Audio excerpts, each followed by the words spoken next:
ഇത് ഈ വെഡിങ് ഫോട്ടോഗ്രാഫിക്കൊക്കെ പോണ സമയത്ത് കണ്ടിട്ടുള്ളതാണ്.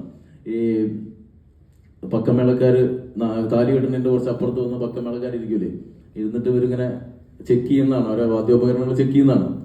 കുറേ കാലമായിട്ട് ഞാൻ ചെയ്യണട്ടോ, അത് തുരുമ്പിച്ചു തുടങ്ങി ഈ ഐറ്റം. അപ്പൊ ഈ ചെക്ക് ചെയ്യണ സമയത്ത് നാദസ്വരക്കാർ അപ്പുറത്തിരിക്കും, പക്കമേളക്കാർ അപ്പുറത്തിരിക്കും. അപ്പൊ തകില് വായിക്കുന്ന ആള് വായിച്ചുകൊണ്ടിരിക്കും. അപ്പൊ ഇപ്പുറത്ത് നാദസ്വരം വായിക്കുന്ന ആൾ അയാളുടെ ഒരു ഈ പി പിയിൽ ഇങ്ങനെ ഓലയൊക്കെ വെച്ചിട്ട് അതിങ്ങനെ ചെയ്യും. അടുത്ത ഓലെടുത്ത് വെക്കും, വേറെ ഓലെടുത്ത് വെക്കും.